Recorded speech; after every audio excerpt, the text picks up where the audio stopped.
Coming up next on Marlborough This Week, Mayor Nancy Stevens addressed the city with a new aggregation energy supplier. What that means for you next. Numerous press conferences graced City Hall this week, and of course, we were there to catch all the informative action. Stay tuned for details that you need to know. Plus, an annual citywide cleanup project swept through Marlborough last weekend, how it turned out. Coming up right now on Marlborough This Week.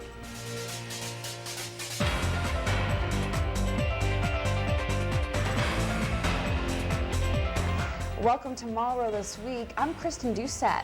And I'm Dan Corcoran. We begin now with our top stories and a press conference that could mean big changes for your electric bill. The city of Marlborough finally approved a new municipal aggregation plan this past week at a joint press conference concerning a new community choice power supply program. In plain English, the city of Marlborough has accepted a bid that will now allow residents to purchase cheaper electricity by buying in bulk. Mayor Nancy Stevens announced at City Hall this week that the city has signed a 6-month contract to buy power from New York supplier Con Ed Solutions. Competition provides options including local energy supply control and cost stabilization in what has been demonstrated to be a somewhat unpredictable market for energy. I look forward to continuing to work with both Colonial Power Group and Con Ed Solutions while monitoring this innovative program over the next 6 months. We're proud that the City of Marlborough has chosen Con Edison Solutions to provide the competitive energy supply to the people, the residents, and the businesses of the City of Marlborough. Individual savings will definitely lower, but it will depend on the amount of electricity you use. We'll now kick off our crime watch this week as an auto dealer is charged after threatening a sign maker. 40-year-old Howard J. Wilner, who owns New England Automax on Maple Street, took a man into a back room at 3:30 p.m. last Friday and threatened to cut his fingers off. The dispute was over a $25,000 contract to make new signs for a Framingham-based Automax dealership and has been threatening the victim for months. Wilner was arrested on Saturday and then was released on $2,000 cash bail. On Monday, the owner was arraigned in Marlborough District Court on charges that he threatened to torture a sign maker that he hired if the sign maker did not continue to work. A pretrial hearing is set for June 4th. 4 times the charm for a local man now accused in his 4th DUI. 46-year-old Paul J. Corso was arrested at 2:52 a.m. last Friday morning on Farm Road and charged with driving under the influence, speeding, and leaving the scene of property damage. Corso was released on Monday on $300 cash bail at Marlborough District Court on conditions that he not drive, and he agreed to random breathalyzer screenings. As we continue our crime watch, we now go to an update regarding a local man who was accused of terrorizing his girlfriend. Last month, 30-year-old Derek Gemma choked and threatened to kill his girlfriend. This week, a Marlborough District Court judge stated that once he resolves rape charges pending against him in an additional case, he can go free. He is now awaiting a May 9th court hearing in Cambridge on charges that he allegedly dragged a woman into his car outside a Marlborough bar and continued to rape her several times in 2005. If freed, Gemma will be required to stay with his aunt who lives in Marlborough and to report to a probation officer every week. Fire officials say that a faulty electrical panel in the basement sparked a fire that recently ripped through a Davis Street home.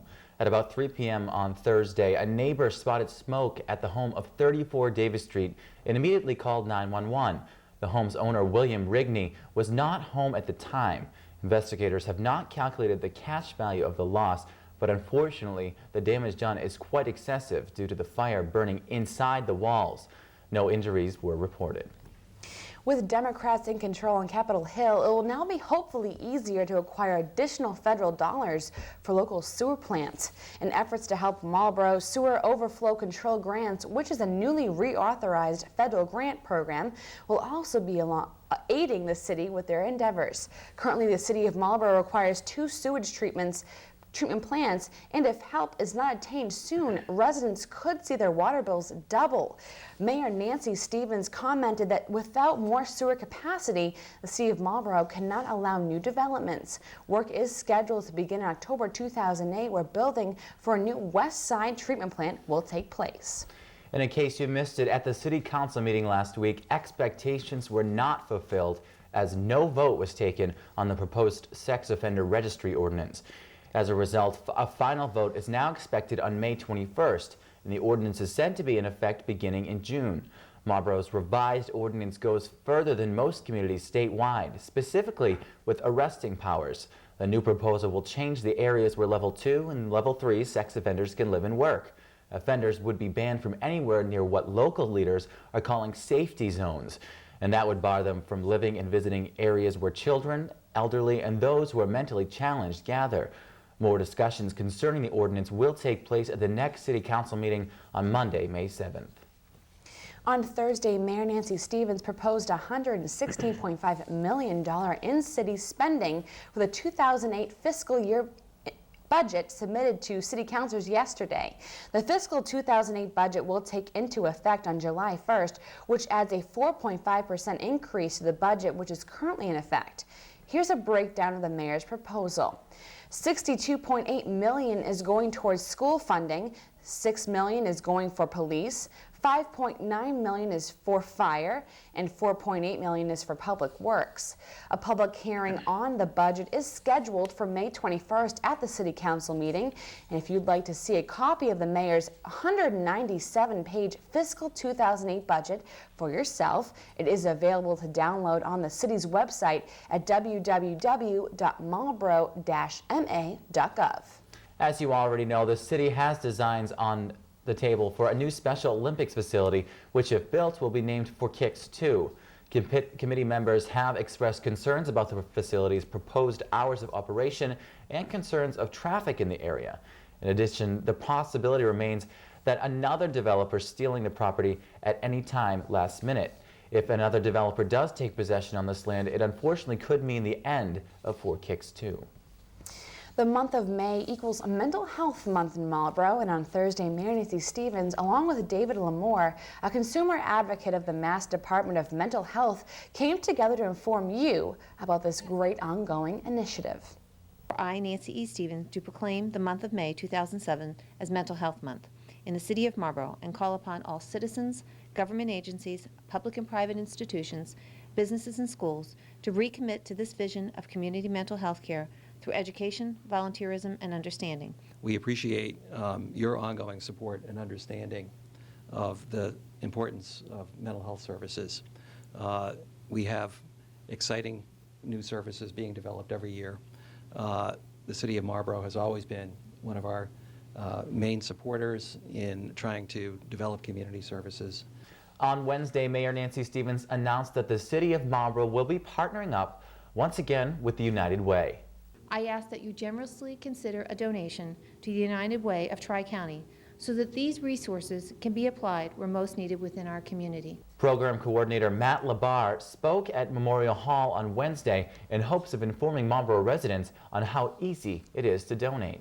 Your contributions mean a great deal to your neighbors here in the city. And we appreciate your help and the entire City of Marlborough workforce help, and everybody who lives in the City of Marlborough who supports the United Way and our partner agencies. Are you sitting at home feeling as though you would like a better grasp on Marlborough history? Well, your wishes are command as State Senator Pam Reeser is giving a grand tour of historic sites this Saturday at 10 a.m. This walk is just the beginning of a wonderful series called Spring Walks with Legislators, which is sponsored by Walk Boston. Reeser's walk will include going by the former site of Planting Fields, Marlborough's first meeting house, more commonly known as the Walker Building, up to the Marlborough Library and the First Baptist Church. Registration is required, and to do so, you can call Walk Boston at 617-367-9255. If you were out and about cleaning last weekend, chances are it was for a great cause. Project Clean Sweep 2007 zipped through Marlborough last weekend with quite a great turnout. Volunteers arrived at 9 a.m. to obtain work assignments, supplies, and materials. I have this morning a certificate of recognition to the Marlborough Litter League, Brian Palmer, Chairman. Marlborough Litter League is being recognized for its dedication to cleaning up Marlborough, and Brian Palmer for establishing the Litter League to help beautify the city. The annual event is aimed at starting small, with volunteers helping to spruce up Marlborough streets, parks, and neighborhoods. you know, events like that are so necessary. They are, and with weekends, with weather like this is So a great day to easy. do it on your own, you know? Mhm, exactly. All right, well, up next, tired of standing in line at your local pharmacy? Well, one is looking to make your next visit painless. Which one and what they're planning is coming up. Plus, it's going to get worse before it gets better. I'm talking about gas prices. We have a painful update next. Every 2 seconds, someone in America needs blood. Nearly 5 million Americans will need a life-saving blood transfusion this year alone. Every blood donation can save up to 3 lives. While many people know about the chronic shortage in the blood supply across the country, very few people are doing anything about it. We need your help. Giving blood is easy. It only takes about an hour of your time. Be a hero. Be a blood donor. Help us save a life.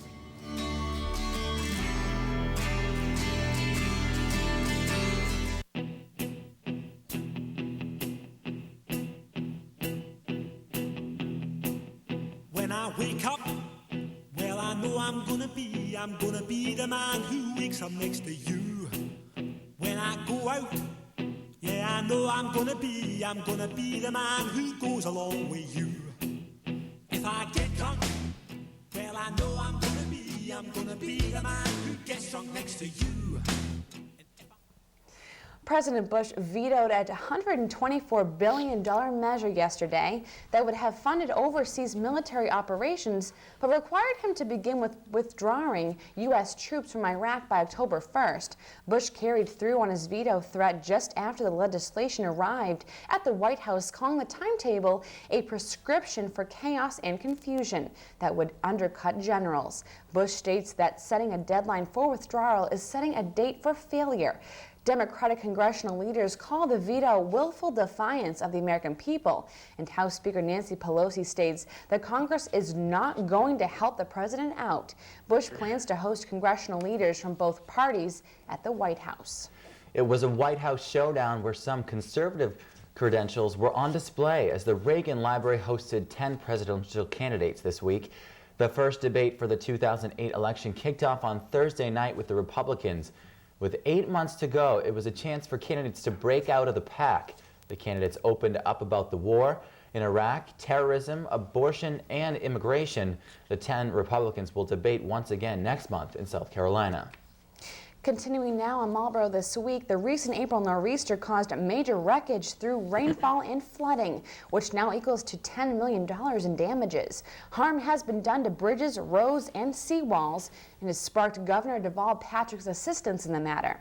The governor has now sent a letter to the federal government requesting a major disaster declaration for Essex, Plymouth, Barnstable, Dukes, Franklin, Hampton, Hampshire, and Berkshire counties. If approved in response to the April 15th nor'easter, the federal government would reimburse Massachusetts communities with 75% of the cost for repairs.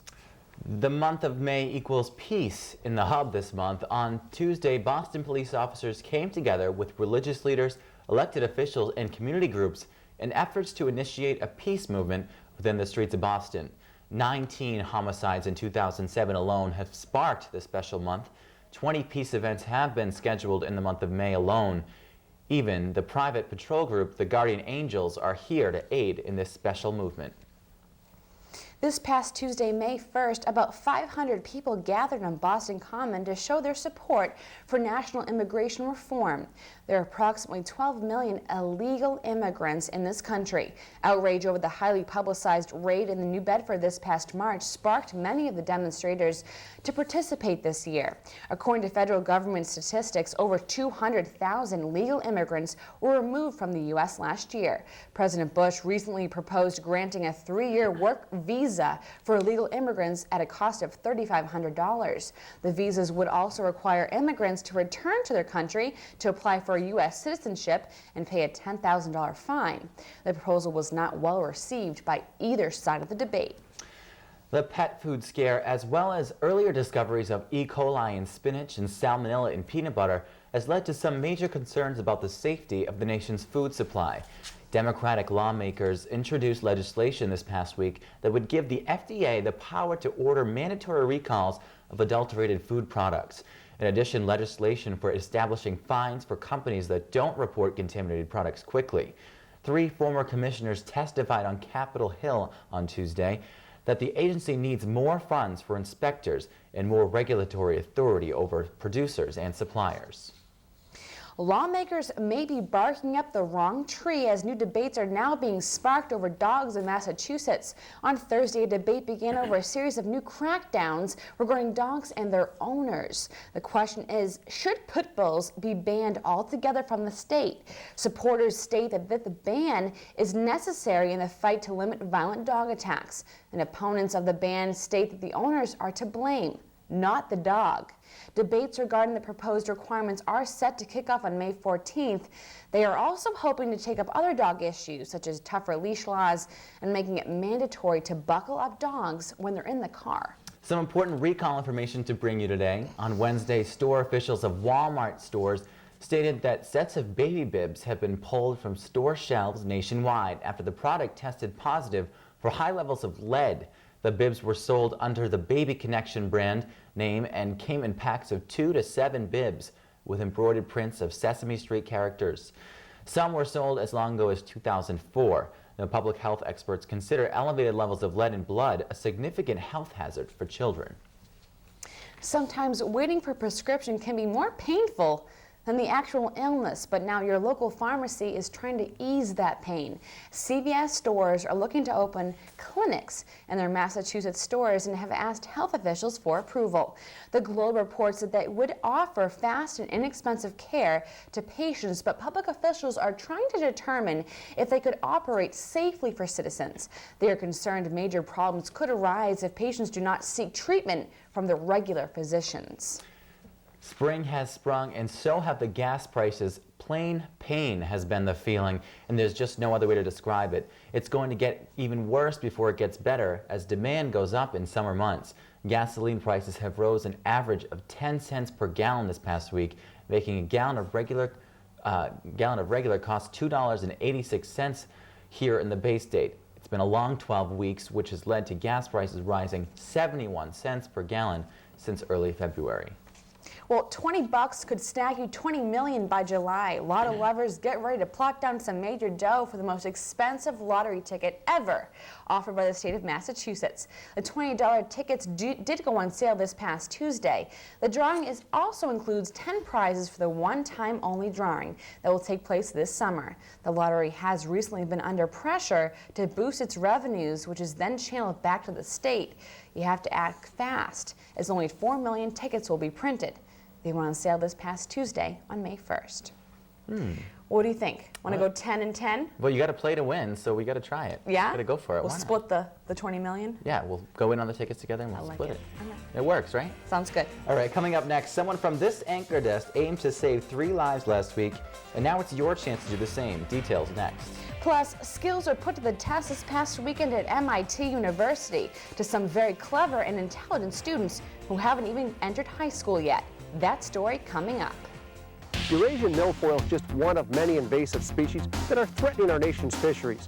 Do your part to prevent the spread of harmful invasives before it's too late. Before you leave the landing, inspect, clean, and drain your boat, motor, and live wells. Properly dispose of any invasive species you find. That includes dumping, not releasing into the water, your unused bait. Hey, remember these 3 simple steps.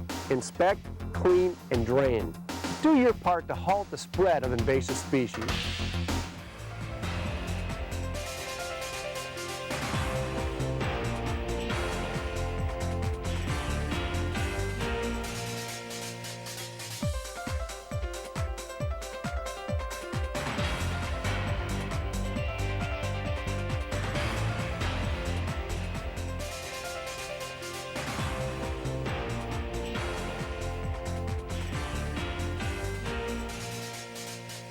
Well, while all of us are on our lunch break, taking it easy, there are some local students doing a little more than just eating. Students at the Marlborough Middle School, instead of socializing, come together and work on problem-solving skills in groups during their lunch hour, working towards a fantastic goal. This past weekend, their outstanding efforts were put to the test, and we visited Mrs. Goldblatt's class this past week to see how it all went. We won second place for our skit of the Best Solution, and we also won second place for the team competition booklet. So we did step 7, which was a PowerPoint about our best solution, and we got into the qualifying competition. We got second place for that, and so we got to the State Bowl. So that was an honor. I'm very, very proud. I mean, we don't often have 4 teams make it to the States. We had 4 teams make it to the States. And coming in second in the junior division team is just phenomenal. It's very hard. There are phenomenal teams that are chosen that come to compete. We had to read the story and then come up with like all different problems and solutions that involve the story. I think like preparing ourselves and reading everything that Miss Goldblatt gave us really helped us because we knew what to put in our booklet. We all had great ideas, and so they kind of all put together, and we settled our differences before during the competition. The researching, learning how to think things through more deeply, communicating your ideas, and communicating with others, all of those are such important life skills that I know even if you never went to the States, which we had many teams who didn't, they all did a great job, and they all are going to walk away being winners because they all get something really important that they take with them for life. Future Homestead rules! Oh my God. The Division for Perinatal Early Childhood and Special Health Needs offers a toll-free statewide support line with information for families with children with special health needs. Experienced community resource specialists are available to assist families Monday through Friday from 9 a.m. to 5 p.m. The goal of the support line is to help families get the questions answered and to provide information regarding programs that they might be eligible for. If a family member requires long-term assistance, resource specialists will provide a referral to the Division for Special Health Needs Care Coordination Program. For more information concerning the community support line, please contact Sandra Broughton at 617-994-9819.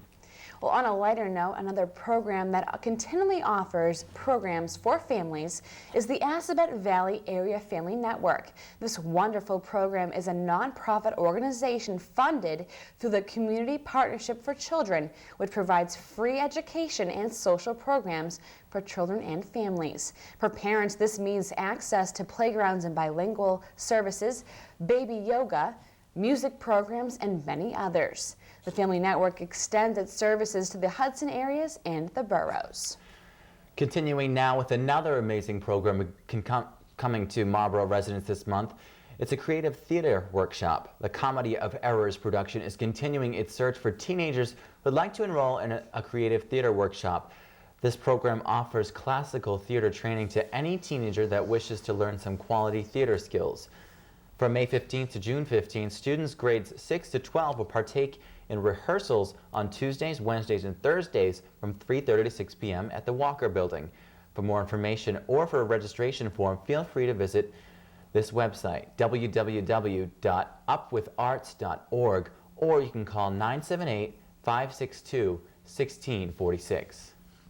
Bright red flowers will be gracing several locations this next week in hopes of honoring the dead while helping the living.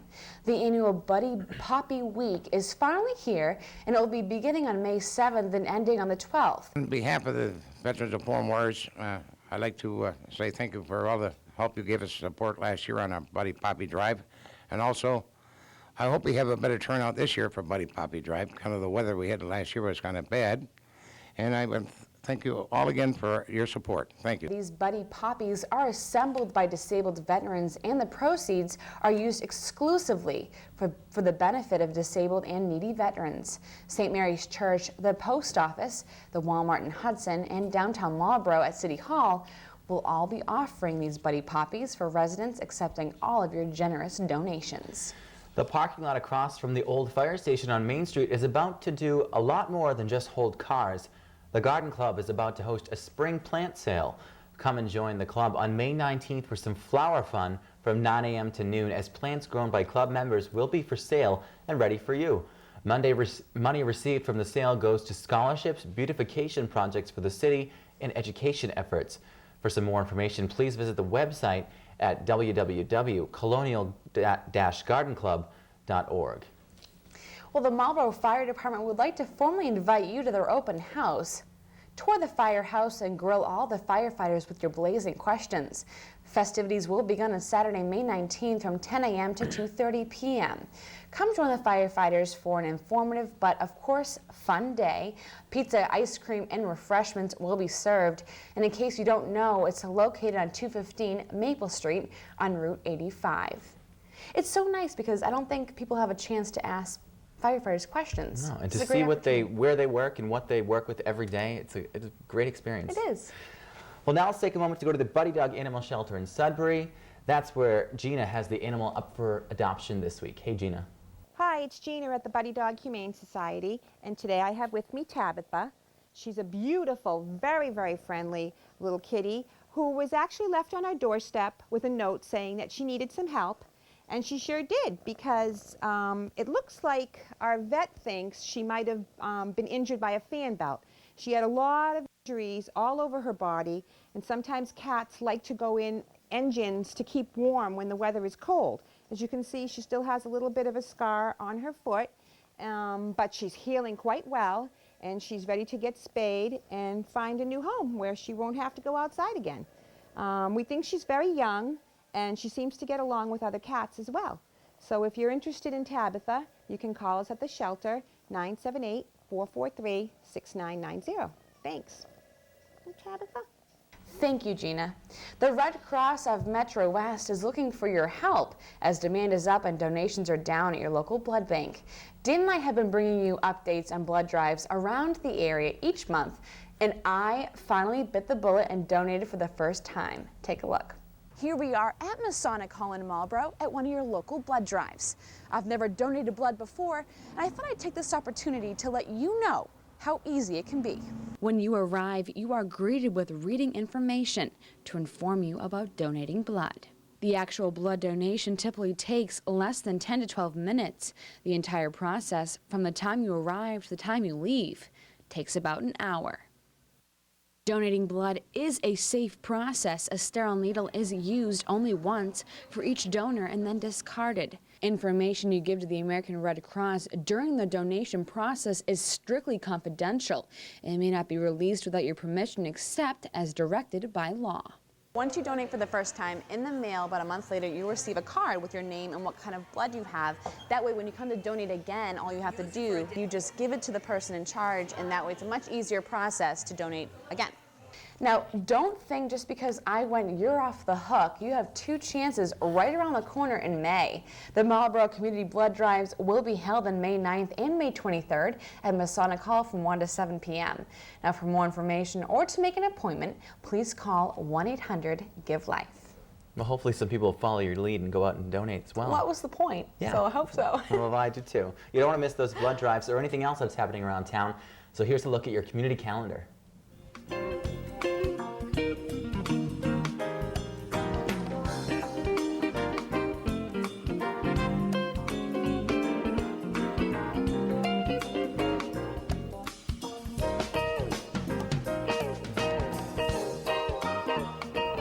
And Dan and I just want to let you know, coming soon to Marlborough this week, Power Minute.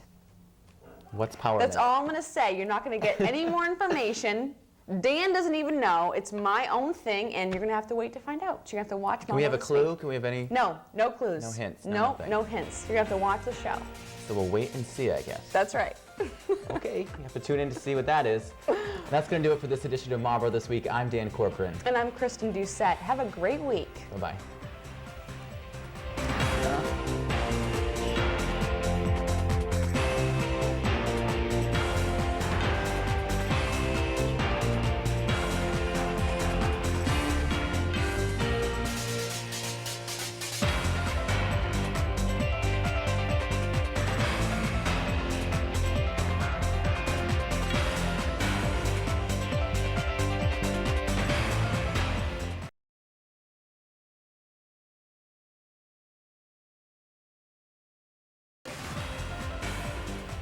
Coming up next on Marlborough This Week, final steps regarding Marlborough's revised sex offender ban nears the finish line.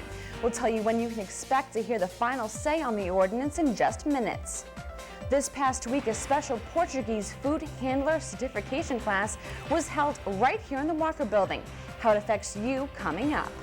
Plus, Fox 25's news team zip trip to Marlborough this week. We have some exciting highlights right from the Walker Building's front lawn. That and more right now on Marlborough This Week.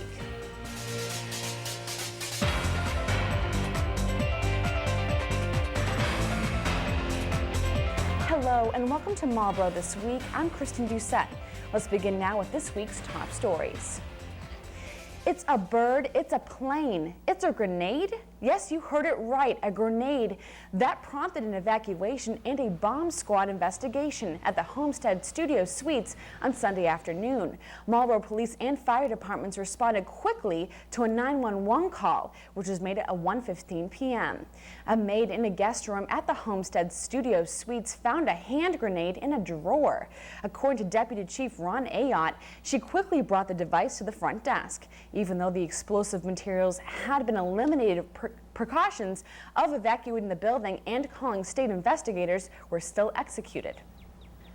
City officials are still working on trying to uncover the cause of a chemical spill that occurred this past week. On Monday, 8,000 gallons of a laxative-like substance poured into the Assabet River from a city sewage treatment tank. What happened was the chemical magnesium hydroxide poured from an overfilled storage tank and drains that run to the adjacent river sometime on Monday morning.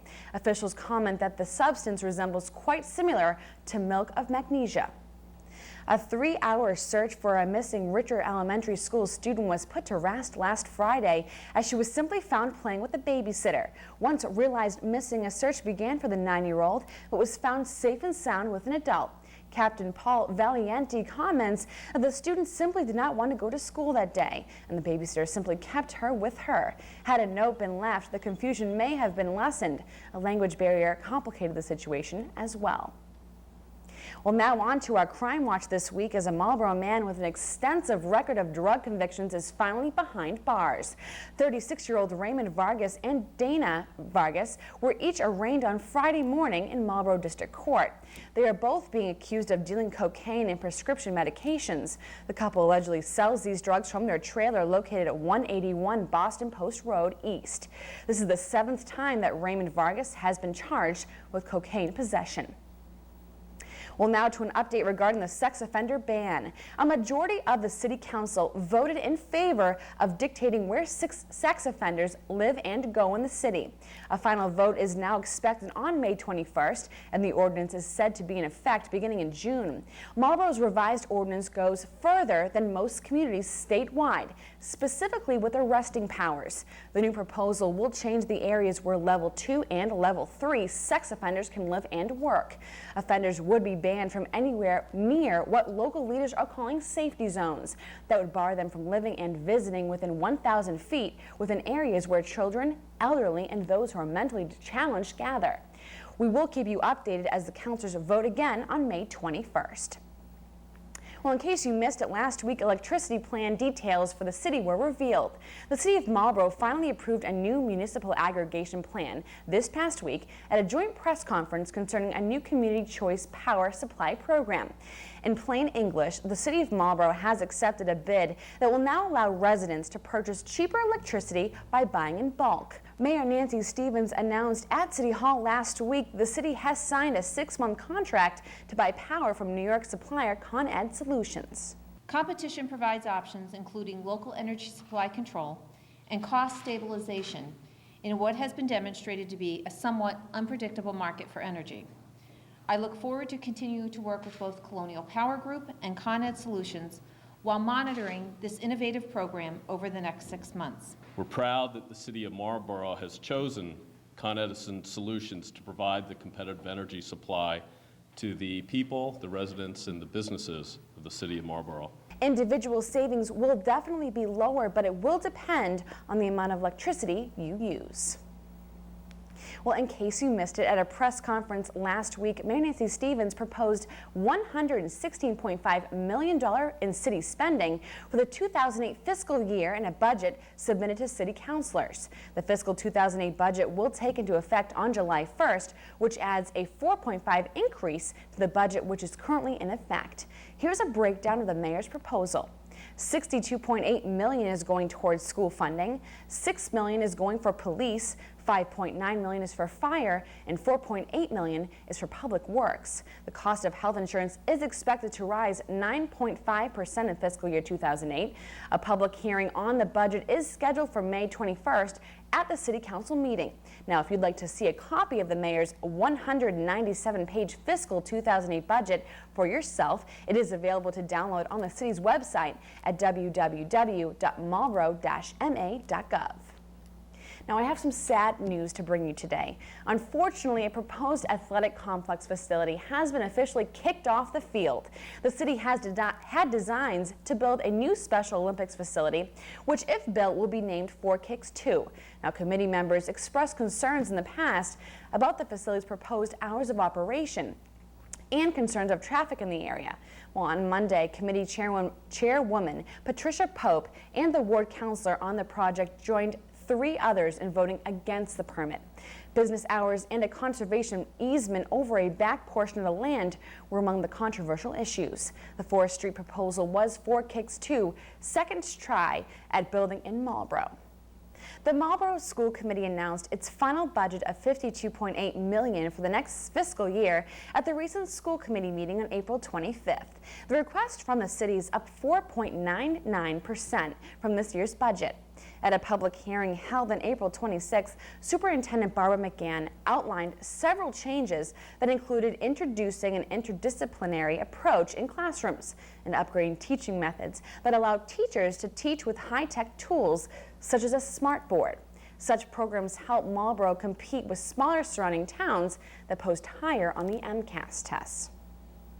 Well, at a meeting on April 30th, the City Council's Legal and Legislative Affairs Committee passed a measure that would limit the age of applicants to the city's fire and police departments. The measure would limit the age of applicants to 32 years old at the time they take the test. Although chiefs of both departments support the proposal, councilors have expressed concerns this type of rule could raise legal questions. Assistant City Solicitor Cynthia Pagnor Griffin replied that state regulations allow every city and town to come to their own decision in this area provision, but many have the same prerequisite. All right, dig yourself a nice big scoop. Serious. Put you to work. Well, last Friday, local, state, and federal officials came together to praise the transformation of an abandoned factory, which will now be turned into new affordable housing. The 53,000 square foot facility on Chestnut Street, where the Fry Boot Factory once stood, will now be the home to 83 units of senior housing. It was all about reclaiming older industrialized sites that at one time carried literally the economy of Worcester and the region and turning those back into productive uses.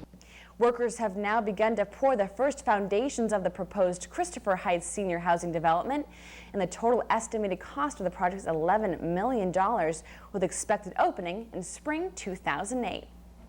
In business news this week, Marlborough-based SciTech Corporation stated this week that it has made a venture investment in Competent Biomedical Systems Incorporated. This fairly new Boston-based company is currently developing a device for delivering drugs. The amount of SciTech's investment has not been disclosed. Competent's founders are MIT chemical engineers. Throw your frozen raw hamburger patty right on the grill, which we've probably all done.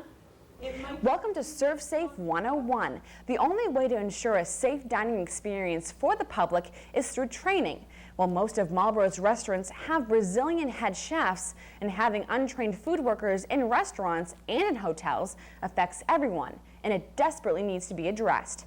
Well, unfortunately, there are very few Portuguese language Serve Safe classes offered. Well, that's where Cindy Alaminian Rice comes into play. A lot of the public, consumers, as I call them, are not aware that restaurants go through this training program. They think, health inspectors are doing the inspections. They understand that. They're not always aware of the hard work that restaurants are doing to train their staff. To, every few years they have to go through such a training program and take an exam. So I think it's great that the public realizes the restaurants are working very hard to train the staff and keep the food safe for the customers. This past week, a special Portuguese food handler certification class was held right here in the Walker Building, which included study materials, handouts, and practice questions, which were translated into Portuguese. Well, I, as an aspiring journalist, am very excited to bring you this next story as the Fox 25 morning news crew zip-tripped to Marlborough this week, and I was lucky enough to meet and speak with them. Well, this is a pretty big city. I had absolutely no idea there were 38,000 people who lived here. So this isn't a little, dot on the map. And the result of that is that it has a real urban feel, which a lot of the towns that we choose do not. And yet, I had the great pleasure of going to Jordan Stables here. So it's like you're in a rural spot right in the middle of this town. So it's really unique and different from some of the other little places that we visited. It's nice when people come up and say, hello, and that they watch the show, and I mean, they take the time to make what you do a part of their life. So that's kind of cool when you think about it. Hold their babies and shake their hands, and you make the occasional cell phone call to the friend or whatever. It's just a lot of fun, and it's a great day for us, and hopefully they enjoy it as well. Now, it was so fun for me to be down there with the news team Friday morning, and I hope you enjoy the footage as much as I did bringing it to you. Up next, what looks like a normal email could have a deadly twist. The FBI has vital information concerning you and your safety on the internet. Plus, gas prices continue to go uphill. Officials weigh in on a certain gas boycott that could be happening soon. Stay tuned.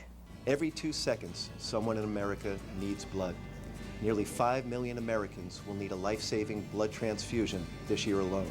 Every blood donation can save up to 3 lives. While many people know about the chronic shortage in the blood supply across the country, very few people are doing anything about it. We need your help. Giving blood is easy. It only takes about an hour of your time. Be a hero. Be a blood donor. Help us save a life.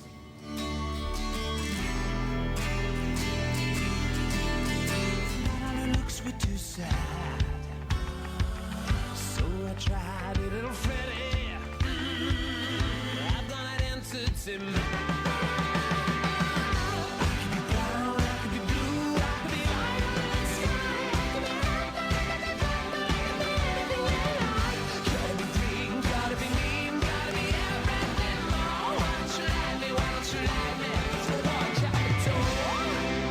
Continuing now in Marlborough this week with Massachusetts Governor Deval Patrick as he aims to bring more biotechnology jobs to Massachusetts.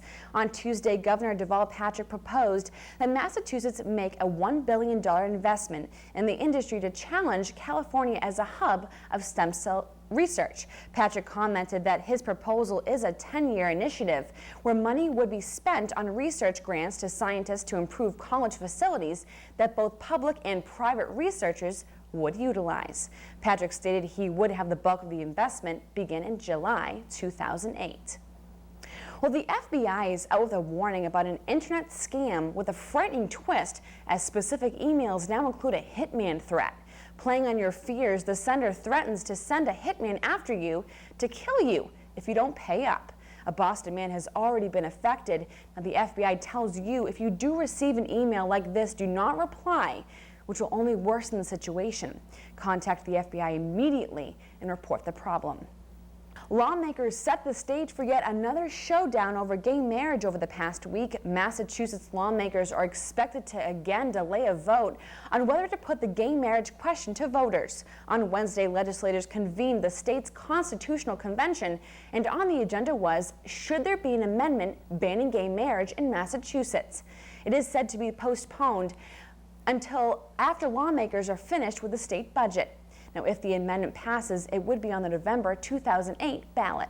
A bill aimed at protecting Massachusetts residents from identity theft headed to the House floor this week. The bill includes requiring companies to notify its customers about security breaches like the TJX breach, where 45 million credit and bank cards were compromised. The bill would also allow customers to freeze their credit reports if their information is compromised. The bill now heads to the Senate.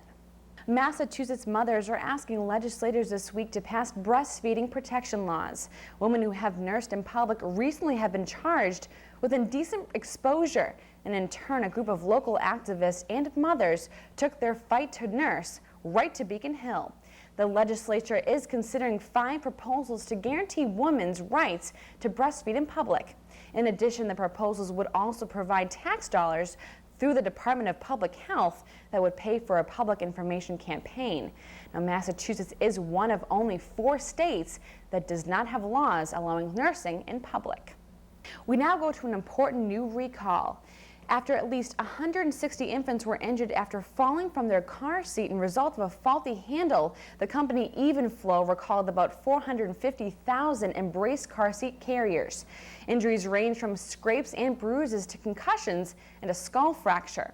The flawed seats were all made before April 8, 2006, and for those of you who own an Evenflow car seat and think that they might be affected, you should check for a white label that can be found on the bottom of the seat.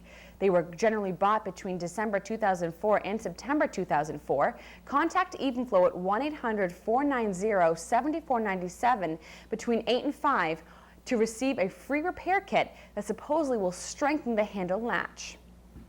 We'll continue now with a pet food recall update. China has now launched a new food and drug safety crackdown, which is following an announcement that authorities detained managers from 2 companies linked to the contaminated pet food. The contaminated pet food has killed countless dogs and cats right here in the United States. The FDA had discovered melamine, a chemical used in plastics, fertilizers, and flame retardants in specific pet food brands. U.S. officials comment that melamine is not harmful to humans, but they say they have too little data to determine how it reacts with other substances. Flying anywhere is pretty pricey these days, but now just getting to or even leaving your car at Logan International Airport could soon cost even more. The Massachusetts Port Authority Board could increase transportation rates and parking fees as early as June. This would result in taxis, limos, and buses costing more just to get to Logan Airport, never mind the actual plane ticket. Parking at Logan would be $2 more. Taxi and limo fees will be increased by 25 cents, and tickets to ride the Logan Express would be raised $1 each way. Taxi drivers fear could result on them losing out on tip money. Continuing now with price hikes as gasoline prices rose an average of 7 cents per gallon this past week, making a gallon of regular cost $2.93. AAA of Southern New England reports Massachusetts gas prices rose an average of 7 cents, making this week the 13th straight week that gas has risen right here in Massachusetts. Now, I know it's hard to believe, but the state continues to rank under the national average. Now, economic experts say a May 15th gas boycott has been roaming the internet, but have commented that it will prove useless. You may have recently received an email urging you not to buy gasoline on May 15th. Though the idea of a gas boycott sounds tempting, these one-day boycotts unfortunately don't seem to work. Well, cross your fingers as the jackpot in the multi-state Mega Millions lottery drawing grew to an outstanding $112 million on Wednesday. None of the tickets sold for Tuesday's $96 million matched all 5 lotto numbers, including the Mega Ball. Although no one won the grand prize, there were 5 second-place winners, each taking in $25,000 each. The next drawing was held this Friday on May 11th. Up next, our very own Gina from the Buddy Dog Shelter in Sudbury has a little more for you than just a furry face this week, as she alerts you about crucial details regarding pet adoption that you need to be aware of. Eurasian milfoil is just one of many invasive species that are threatening our nation's fisheries. Do your part to prevent the spread of harmful invasives before it's too late. Before you leave the landing, inspect, clean, and drain your boat, motor, and live wells. Properly dispose of any invasive species you find. That includes dumping, not releasing into the water, your unused bait. Hey, remember these 3 simple steps. Inspect, clean, and drain. Do your part to halt the spread of invasive species.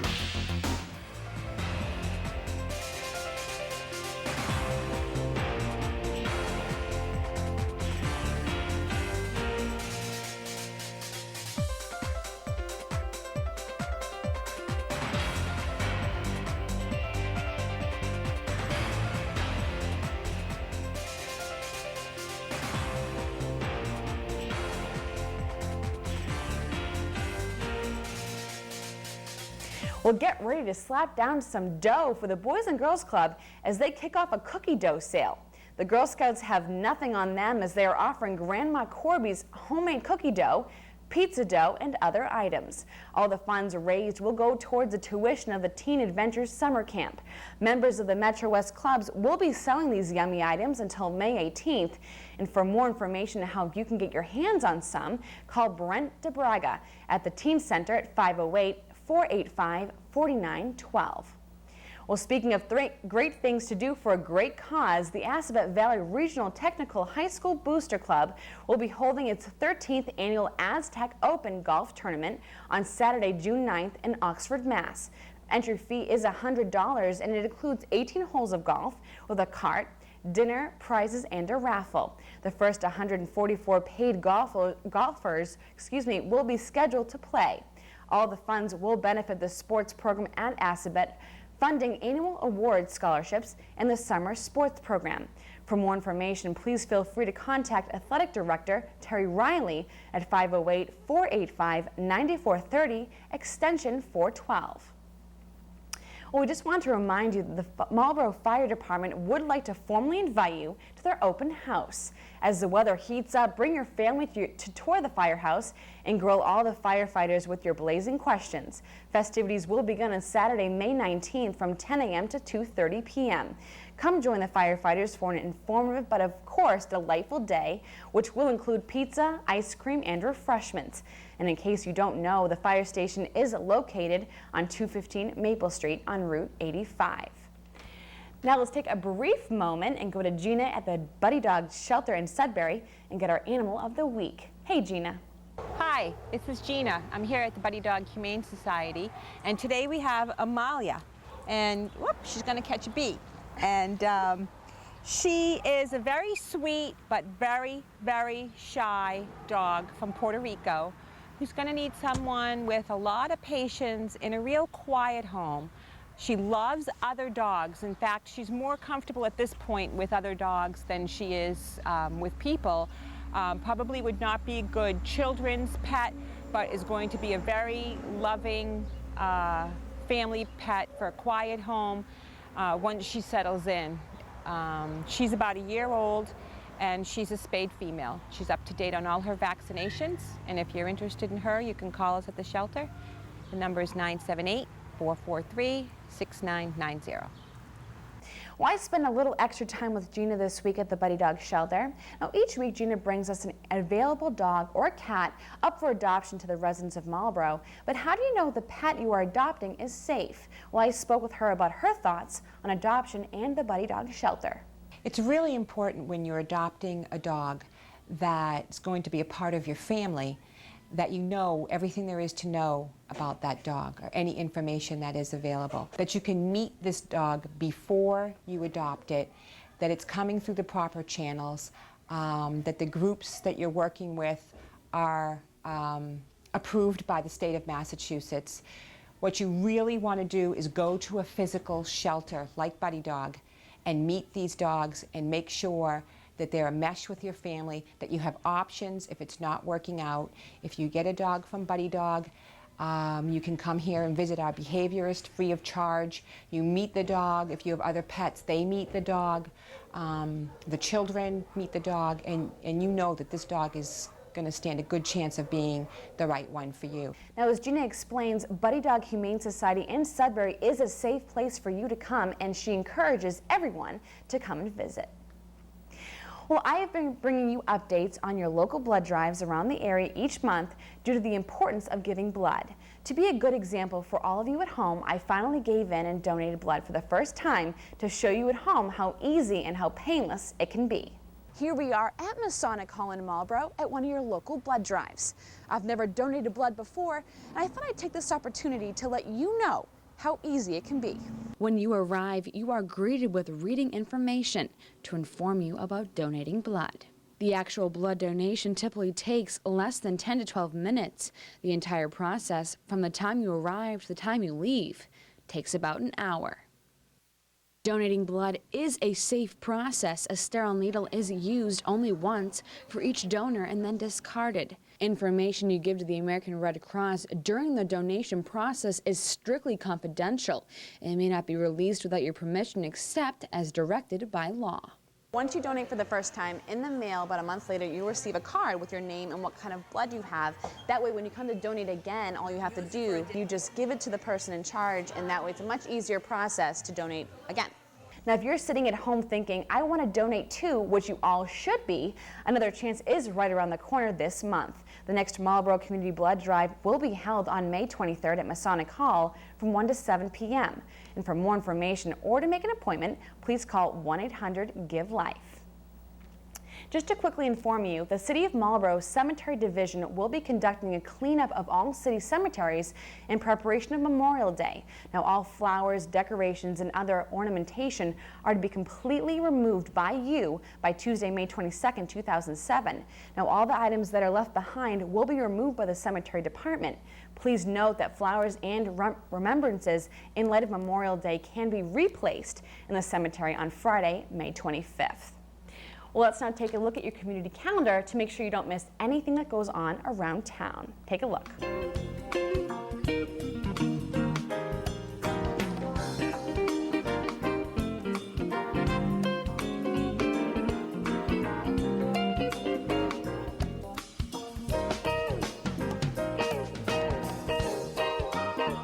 Well, that's going to wrap up Marlborough this week. I'm Kristen Doucet, and be sure to stay tuned every week for your local news and weather. Have a great week.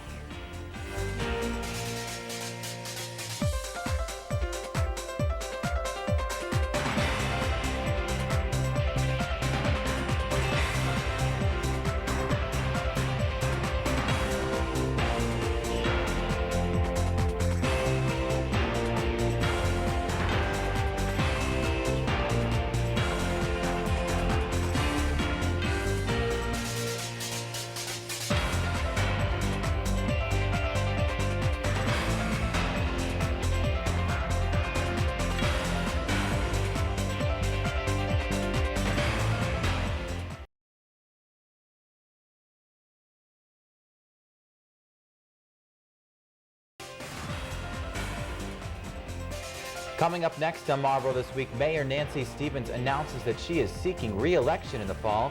We have a recap of her accomplishments and her request to all voters. The Marlborough Education Foundation celebrated its 10th anniversary this past week. And if you were unable to attend, don't worry, as we have the highlights of this fabulous event. Plus, a state representative right here in Marlborough wants to meet you. We'll tell you who and how you can participate in just minutes. Right now on Marlborough This Week.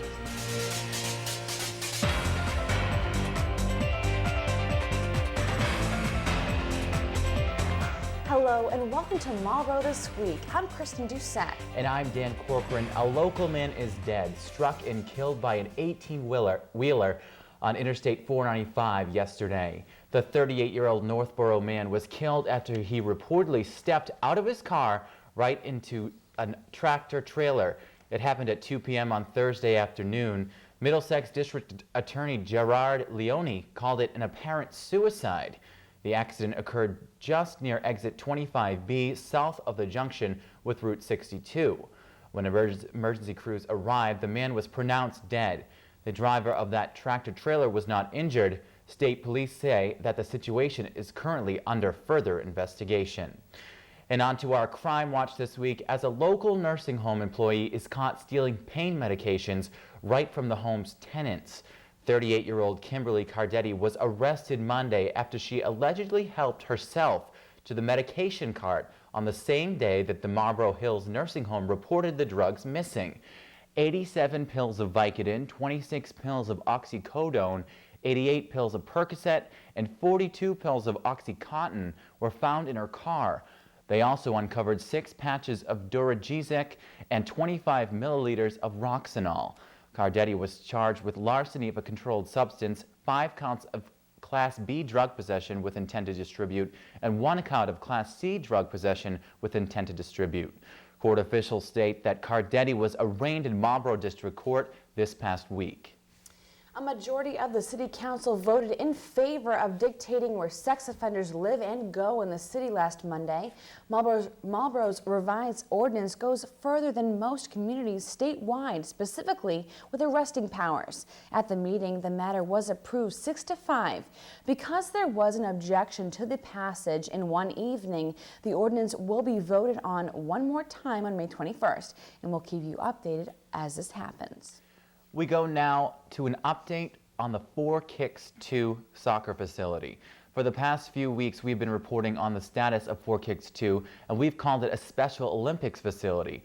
Massachusetts Special Olympics has identified a site and wants to develop a facility here in Marlborough, but this is different than 4 Kicks 2. 4 Kicks 2 is a private indoor-outdoor facility that was originally proposed to be built at the Marlborough Equestrian Center site, but that was withdrawn due to safety concerns. The second proposal was aimed at building on Forest Street, but that has met with some resistance as well. The special permit for indoor-outdoor facility was denied last Monday 5-5, with one councilor abstaining. The matter will be taken up once again at the next City Council meeting, and that's on May 21st. The City Council has received a special permit request to build a 10-unit multi-family condominium complex, which will ultimately target residents 55 years and older. The proposed condos will be built on 2 acres of land at 714 Farm Road, which is located on the northwest side of the street. A public hearing has been set for Monday, June 11th. A state representative right here in Marlborough wants to meet with you. State Representative Stephen LeDuc plans to have his office hours in Marlborough at his district office, and that's at 255 Main Street, better known as the Walker Building, on Thursday, May 24th from 9 to 10:30 a.m. He encourages and asks all citizens to join him in sharing their concerns regarding the community, or even just to introduce yourself. Anyone who is unable to come in person is welcome to call him at his Boston office. His number there is 617-722-2230, or you can reach him at his district office in Marlborough, and the number there is 508-481-2141. Marlborough's mayor is running once again, and she is hoping for another term in office. Mayor Nancy E. Stevens announced on Monday that she will seek re-election in the fall. Her first-term accomplishments include the hiring of School Superintendent Barbara McGann, commissioning a state review of city financial management, and pushing improvements for the city's 2 sewage treatment plants. Stevens comments that she hopes that the citizens of Marlborough will allow her to continue what she has started. And on the flip side, Councilor Richard Toll announced this week that he will not be running for re-election this fall. Toll is currently in his 2nd term. Voters elected him when his wife Natalie Toll died, and he then filled her seat. Once elected, Toll promised to carry on the work of his wife, which included property tax assistance for seniors. This past week at the Finance Committee meeting, Toll delivered the news but would not comment on why, stating that he was not ready to be interviewed on the matter just yet.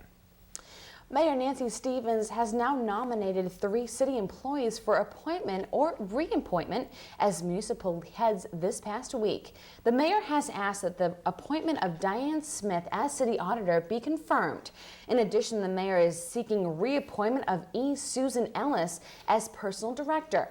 Amy Loveless is also on the list for reappointment as Director of Elderly Affairs.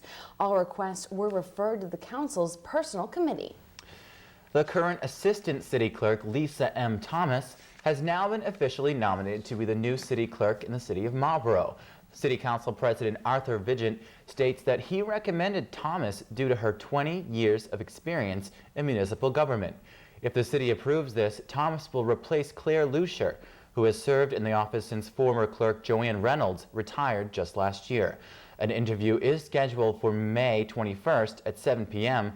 Councilors aim to confirm Thomas in time for her to start at the beginning of the new fiscal year, which starts on July 1st. Well, lack of commercial support is now leading to taxpayers funding the Labor Day parade once again. Efforts were made to attract local support from businesses, but unfortunately, it fizzled. On Monday night, the City Council Finance Committee voted to leave intact $21,000 for the annual event. An important reminder for all of you out there that have still not filed your taxes.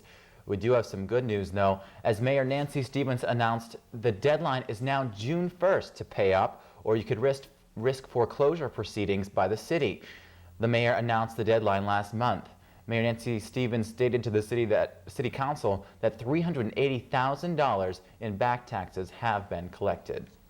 In business news this week, Marlborough-based Sepacor has a new chief executive, Adrian Adams, who was hired in March as the president and chief operating officer, has now picked up the role of CEO with ease. This move was expected as Adams had been told he would likely become CEO in 6 months. Adams has more than 30 years experience with drug companies, both large and small. Sepacor employs about 2,500 people, which generated about $1.2 billion just last year alone. Sepacor sells the well-known sleep drug Lunesta. A couple of weeks ago, Mayor Nancy Stevens announced that the city of Marlborough will be partnering up once again with the United Way. A gift to the United Way provides the opportunity to donate to some agencies and causes that you may not hear about in the mainstream of charitable donations. The United Way of Tri-County and the City of Marlborough work together throughout the year to build a stronger community for all of the residents of Marlborough. Program Coordinator Matt Labar spoke at Memorial Hall and thanked the mayor and all the residents for their help to people served by the organization. Your contributions mean a great deal to your neighbors here in the city. And we appreciate your help and the entire City of Marlborough workforce's help, and everybody who lives in the City of Marlborough who supports the United Way and our partner agencies. For more information about the United Way, you can visit their website at unitedwaytri-county.org. You may also call their number, which is 1-888-881-3291 to learn more. The Marlborough Education Foundation celebrated its 10th anniversary this past Thursday to honor its longtime financial donors, both large and small. The foundation's mission is to raise funds to create and improve educational programs within Marlborough Public Schools. The MEF has awarded more than $70 grand in grant money over the past 10 years to the Marlborough Public School system. The organization invited the community to celebrate this past Thursday at the Embassy Suites Hotel on Route 20, right here in Marlborough.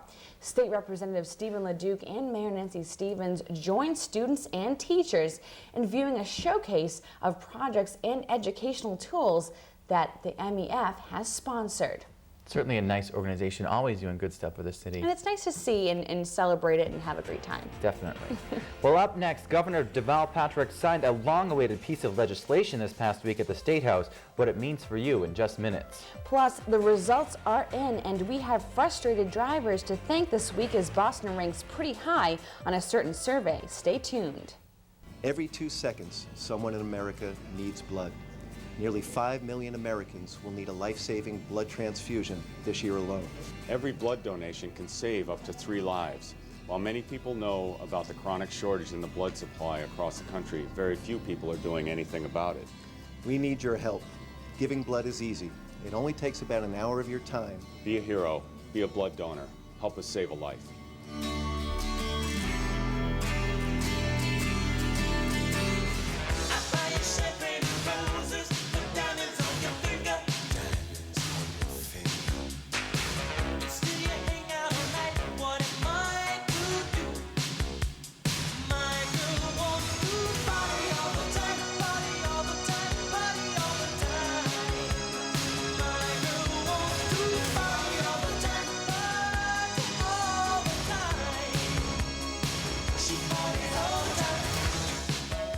Continuing now on Marlborough this week, Deval Patrick signed a long-awaited piece of legislation, this accompanied by Mayor Nancy Stevens, City Council President Arthur Vigent, and State Representative Stephen LeDuc.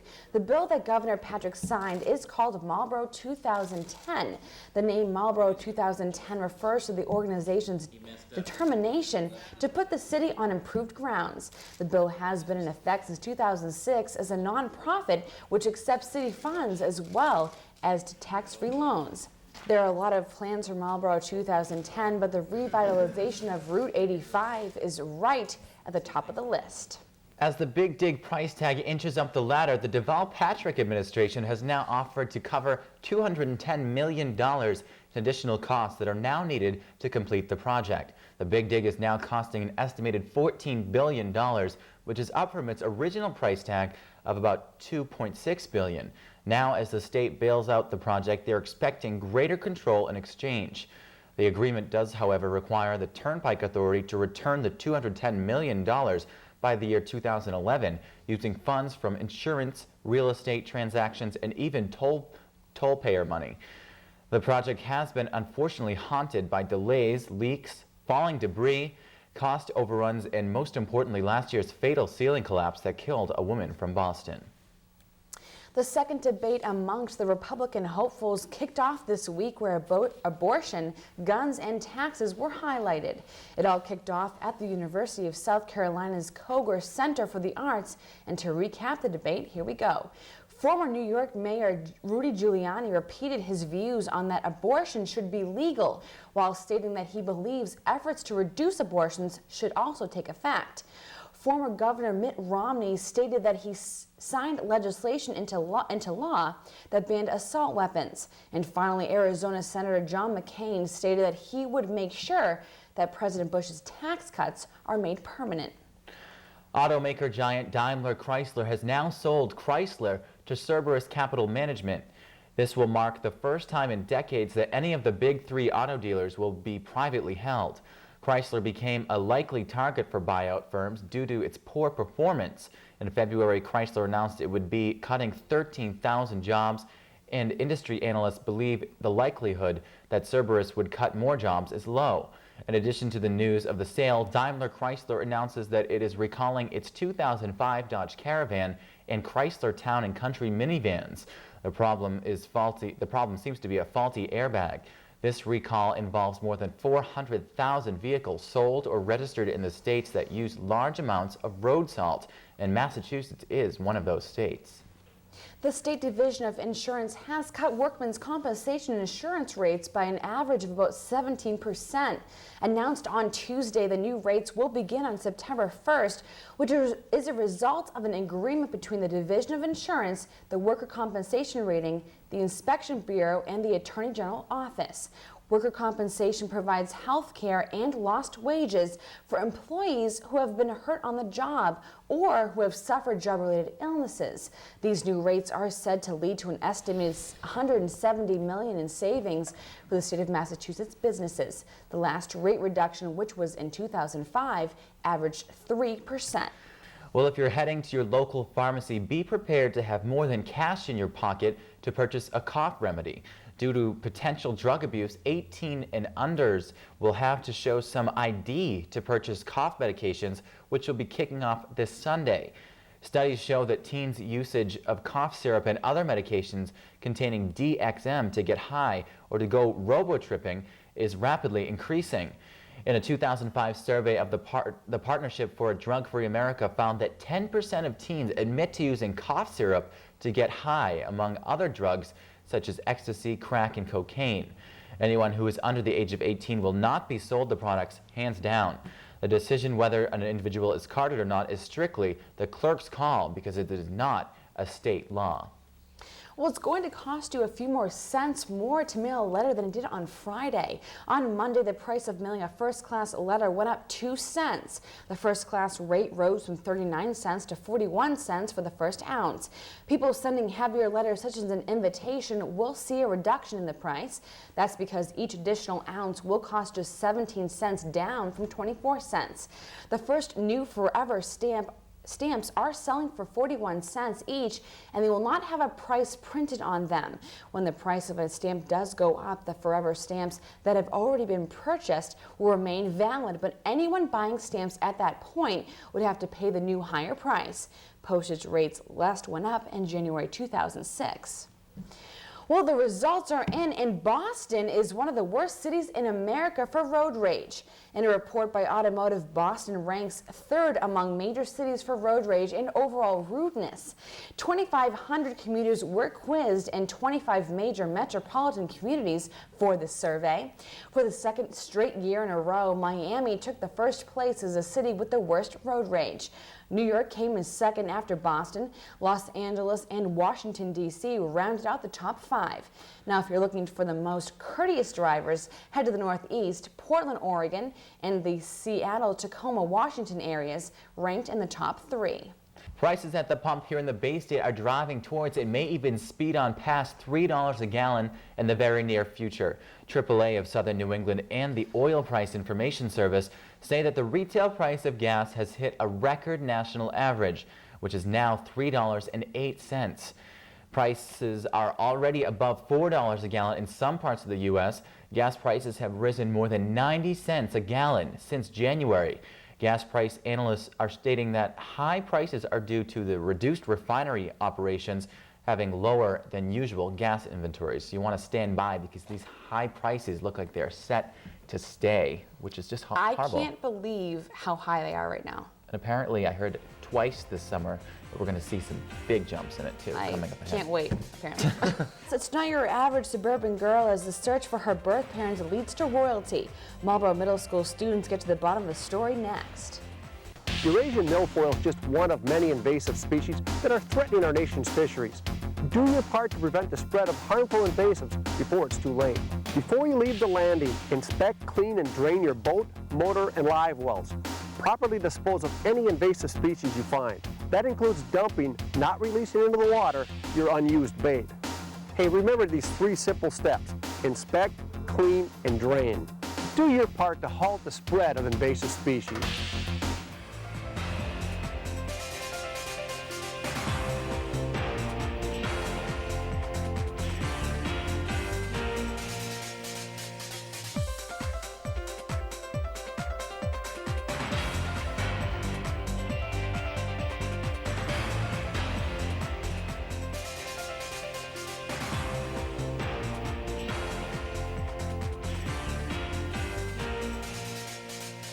The DELVE program is the gifted, talented program at the Marlborough Middle School that offers lunch and learn units to students that include an international competitive program, the Future Solvers program, a writer's workshop, and a taste of history.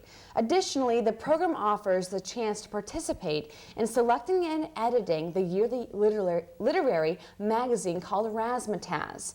Each year for the magazine, children within the program get the opportunity to interview a famous person, and now Princess Sarah Culberson can be added to the list. The children got together to ask Sarah Culberson about her background, about finding her father, and about the wonderful cause that has emerged. The Marlborough Middle School literary magazine, Razzmatazz, interviewed an African princess named Sarah Culberson for their yearly celebrity interview. She was put up for adoption, and a white family living in Morgantown, West Virginia, adopted her. When she was in her early 20s, she hired a detective to find her birth parents. The detective found out that Sarah's father was living in Sierra Leone, Africa. He also found out that her mother had died from cancer when Sarah was only a few years old. Once Mrs. Culberson found out about her father, she contacted him and made plans to visit. During her first visit, Mrs. Culberson was greeted by people singing, dancing, and screaming her name. Miss Culberson has just returned from one of her many visits to Sierra Leone, trying to rebuild all that was destroyed. She had started a non-profit organization so that others can help with the rebuilding of her village. For more information on Sarah Culberson's cause, please visit www.bumpania.com. Programs such as that one are winding down as the school year comes to an end. And you know that that means summer is just around the corner. And to help you think about how you are going to spend it, the 2007 summer programs have been announced by the Marlborough Recreation Department, and registration is now open. Programs include Project Summer Adventure, Skyhawk Sports Program, and Thundercat Sports. You can register over the phone. You can't register over the phone, but you can register in person or by mailing the registration form with a form of payment. Now, for more information, you can visit www.marlborough-ma.gov, or you can call the Recreation Department directly at 508-624-6925. Well, speaking of great things to do for a great cause, the Assabet Valley Regional Technical High School Booster Club will be holding its 13th annual Aztec Open golf tournament on Saturday, June 9th in Oxford, Massachusetts. Entry fee is $100 and it includes 18 holes of golf with a cart, dinner, prizes, and a raffle. The first 144 paid golfers will be scheduled to play. All the funds will benefit the sports program at Assabet, funding annual awards, scholarships, and the summer sports program. Now, for more information, please feel free to contact Athletic Director Terry Riley at 508-485-9430, extension 412. This past Wednesday, residents of Marlborough were informed on how to groom their lawns without the use of harmful chemicals that could potentially harm the environment, their pets, and more importantly, their children. Dangerous pesticides and lawn chemicals seep into the soil and then have the probability of affecting drinking water, ponds, streams, and rivers. The free lawn care workshop let people know that with a few small changes, you can have a beautifully landscaped lawn without doing any harm to the environment. If you were unable to attend and you would like more information about the workshops and healthy landscaping methods, please visit www.mass.gov/DEP. Well, American Idol finalist Ayla Brown is coming to Marlborough as she will be performing at this summer's biggest pajama party. The Relay for Life overnight walk will be held on Friday and Saturday, June 8th and 9th at the Assabet Regional Technical High School. Now, in case you don't know, the Relay for Life is a national fundraising event that benefits the American Cancer Society. The Relay for Life is still looking for groups in the community looking to volunteer, to perform, or walking, or to donate. For more information, please contact Ann Falorian with the American Cancer Society at 781-314-2686. And we will be there to catch all the action. And we'll try to get an interview with Ayla, so be sure to stay tuned to Marlborough This Week for all the highlights. And we just want to remind you that the Marlborough Fire Department would like to invite you to their open house, but there has been a slight scheduling change. With the firefighters wanting to be safer than sorry and forecasters predicting rain, festivities will now begin on Saturday, June 2nd from 10 a.m. to 2:30 p.m. As the weather heats up, bring your family to the tour of the firehouse and grill all the firefighters with your blazing questions. Come for an informative but of course delightful day, which will include pizza, ice cream, refreshments, and a whole lot more. You want to definitely go in and do that. Definitely. Sounds great. Yes, it does. Well, now let's take a moment to go to the Buddy Dog Animal Shelter in Sudbury. That's where Gina has this animal up for adoption. Hi, this is Gina, and I'm here at the Buddy Dog Humane Society. And today we have Gigi. And Gigi is a little purebred Jack Russell Terrier. She's 7 years old. Want to get down, Gigi? And she's a spayed female. Gigi has a lot of energy, which is very typical for Jack Russells, and we see a lot of Jack Russells here because of that fact. They're cute little dogs, but they are very, very active and need a lot of exercise. Gigi also needs to be the only pet in the home. She has an attitude when it comes to other dogs, but she's great with people, not so good with small children, but respectful of an adult that's comfortable in a leadership role. If you're interested in Gigi, you can call us here at Buddy Dog. The number is 978-443-6990. Thank you, Gina. Jim McGovern, a U.S. representative who currently represents Ashland, Hopkinton, Holliston, and Marlborough, announced last week to minimize his food budget to just $3 a day for a week. His aim is to increase awareness regarding hunger and the challenge that numerous families face in trying to eat on just $3 a day. Many say it can be done, but done healthfully is still another story. Without the ability to buy fruits and vegetables, people are turning to pasta, bread, and rice, which are filling but are lacking the nutritional value. This way of eating leads to obesity, high cholesterol, and heart disease. Now, we have been bringing you updates on your local blood drives around the area each month due to the importance of giving blood. Now, Kristen even recently donated, and if you're sitting at home thinking you want to donate, there's another chance right around the corner. Next month, Marlborough Community Blood Drive will be held Wednesday, May 23rd at Masonic Hall from 1 to 7 p.m. For more information or to make an appointment, you can call 1-800-GIVE-LIFE. Now, after I donate, I can tell you right now it's very easy. So get out there and donate. All right. Hopefully some people will do that. Well, if you want to see what else is going around town, we have some great stuff happening. Here's a look at your community calendar.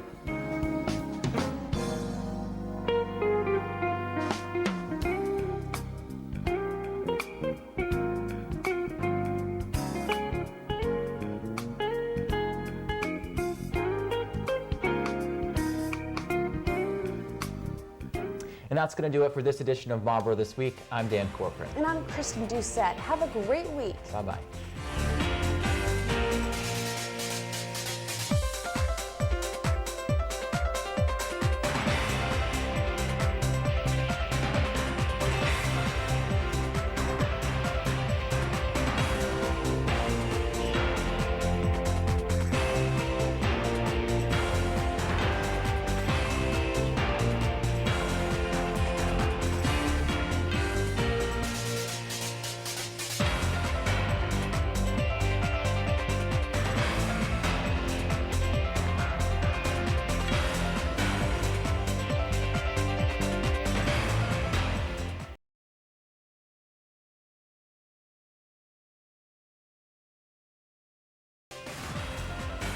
Coming up next on Marlborough This Week, it's been a long year, but the City Council has finally come to a decision. A long-awaited ordinance is next. It isn't okayed, it is okayed. I'm talking about the decision regarding the massive proposed athletic facility on 4th Street. We have the unusual reversal in just minutes. Plus, the Sim Man officially arrived in Marlborough this past week, what that is and how it's affecting nursing students in the Assabet Valley nursing program right now on Marlborough This Week.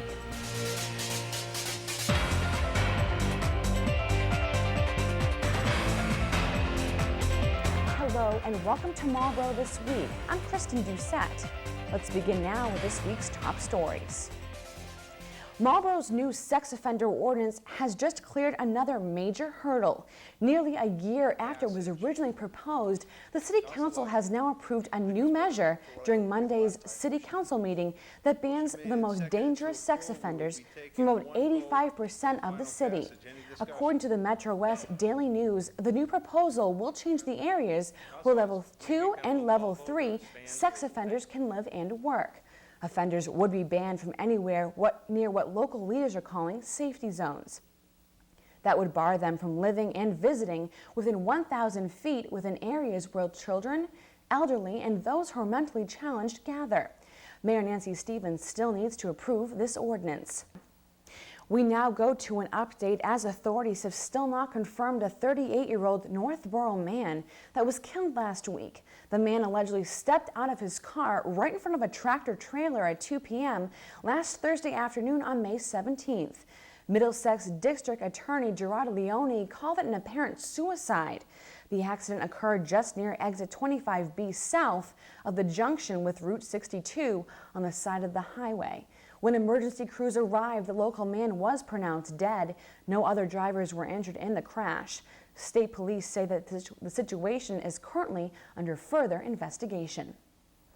Well, to kick off our Crime Watch this week, ongoing money laundering charges against a Marlborough woman are most likely to end now in a plea deal.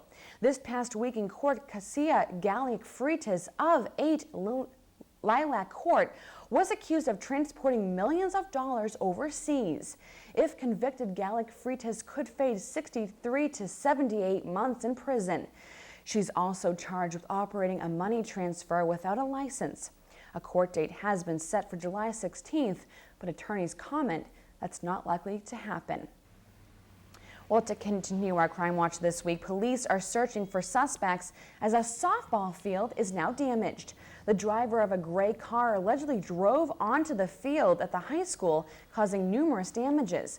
According to police, one of the school's maintenance workers observed a gray car drive off the field at about 10:46 a.m. on Monday morning. Police state that when the guilty party is caught, they'll be most likely charged with malicious destruction of property, which is over $250. Well, at the City Council meeting this past Monday night, the Council approved the $115.5 million budget that had been recommended by the Finance Committee for fiscal year 2008. So how'd we do? Well, we reduced the budget by $1,017,208. That equates to an increase in the budget of $4,031,146, or it's a budget increase of 3.6%, which takes us from about $111 million to $115 million. Right now, I am very encouraged by what we have to offer the citizens of Marlborough on the proposed budget. Next year's budget will allow a 3.6% increase over this year's current spending. The city's fiscal year kicks off on July 1st, 2007. The proposed 4 Kicks 2 athletic facility was officially kicked off the field, but as of this Monday, the game's on. On Monday, the city councilors reconsidered and then approved the special permit unanimously. Developers are expecting to begin by mid-June on the massive athletic complex after a rare reversal made by the city council. According to the Metro West Daily News, the building inspector states that they want to break ground by June 15th on the project. The outdoor fields will operate from 8 a.m. through 9:15 p.m. Monday through Thursday, 8 a.m. through 10:15 p.m. on Fridays, and 8:30 a.m. to 9:30 p.m. on Saturdays, Sundays, and holidays. Well, a special permit could be coming sooner than later for the proposed 36-unit condo development in the former St. Mary's Church on French Hill. A permit is expected to be fulfilled by this Tuesday at the end of the next meeting. The plan would construct 36 condominiums on the site where St. Mary's Parish currently resides. The school would have a modern feel and the rectory would display a Victorian style. Both neighbors and the attorneys for the developer agree that the new development would help turn around the developing negative trends toward lack of landlords and home ownership. Well, this past Monday at the City Council meeting, another issue was taken up regarding the assistance of local seniors with their property taxes. Finance Committee continued discussion on the order submitted by Councilor Toll, Webster, Pope, and Katz to determine the feasibility of offering qualified senior citizens, homeowners, and exemptions on all annual basis by vote of the City Council from increase in real estate taxes. Seniors that are eligible will now be able to defer property taxes at a lower interest rate. The rate will now be 4, down from 8. This lower rate will allow seniors who would have been forced to sell their homes to keep them. At the school committee meeting on May 8th, the committee voted against considering the school choice option. The school choice option would have allowed students with parents willing to provide transportation the option to attend Marlborough schools outside of the district, and then in turn, Marlborough students could attend schools out of the area as well. Committee member Michelle Bowden-Hediger commented that it would be financially beneficial as out-of-the-area students would have to pay a set amount of money to attend the Marlborough schools, but also comments about space constraints. Well, who out there has still not filed their taxes? Well, I know it's embarrassing, but fortunately we have some good news for you. Mayor Nancy Stevens announced the deadline is now June 1st to pay up, or you could risk foreclosure proceedings by the city. The mayor announced the deadline last month. Mayor Nancy Stevens said to the City Council that $380,000 in back taxes have been collected. Well, Marlborough's mayor is running once again, and she's hoping for another term in office. Mayor Nancy E. Stevens announced on Monday that she will seek re-election in the fall. Her first-term accomplishments include the hiring of School Superintendent Barbara McGann, commissioning a state review of city financial management, and pushing improvements for the city's 2 sewage treatment plants. Stevens comments that she hopes the citizens of Marlborough will allow her to continue what she has already started. Stevens kicked off a party to celebrate at Lombardo's restaurant on Wednesday from 6 to 8 p.m. In business news this week, Marlborough-based SciTech Corporation shares soared 23%. The increase comes one day after the maker of women's healthcare technology declared an agreement to be attained Bedford-based Hologenic Inc. for $6.2 billion. SciTech's stock jumped $7.95 to close at $43 a share. This combination is expected to produce over $75 million in additional revenues for the first 3 years alone. Annual cost savings could equal between $25 to $30 million. Well, if you haven't seen the Asian clam at your nearby lake, you're about to. Asian clams have now been discovered here in Marlborough, and there's quite an infestation of them. The Asian clam is a small freshwater mollusk that is commonly the size of a dime and are able to self-fertilize in warm waters. Now that warmer temperatures are returning, eggs and sperm of these clams that have remained in the reproductive tissue over the winter will continue to spawn. We caught up with Priscilla Ryder at the Fort Meadow Reservoir this past winter. This is the third lake in Massachusetts to have these clams in them. They reproduce really quickly. The first clam may have come to this lake about 3 years ago, and if you look at the beach right now, you'll see all these little pebbles that you think are pebbles, and if you look closely, you'll see that they're all of these clams.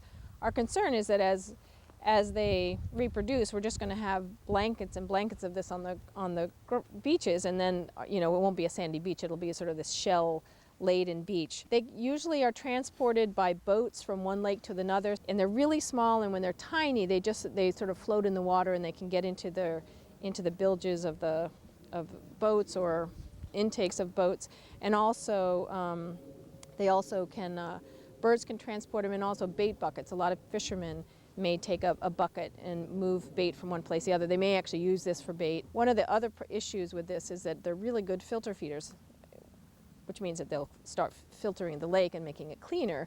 The downside is that they end up taking all that, the microorganisms that feed the little fish, that feed the bigger fish, and Fort Meadow is a really good fishing lake, and it could change over the next 10 years, the ecology of the lake. We will keep you updated as the warmer temperatures and summer spawning continue. Well, as you walk down Main Street, look closely as you may see a bit of a change in the near future. The licensing board gave the thumbs up to a local Boston man to take over the liquor license of Lombardo's restaurant on downtown Main Street, right next to City Hall. Lombardo's will now become Sorrento's. Sayed Zamiri has owned and operated an eatery under the same name for about 20 years, which is located in Boston, and now he's looking to expand his business. Zamiri commented that he does not have any plans to change the restaurant, but he will, of course, change what is offered on the menu. Well, say hello to the Sim Man and the Sim Ann. The Assabet Valley Regional Licensed Practical Nursing Program had their official opening of a new state-of-the-art clinical resource center on Thursday. We were fortunate enough to go as the practical nursing students and faculty invited us to a simulation demonstration. Dan Guindon has the story.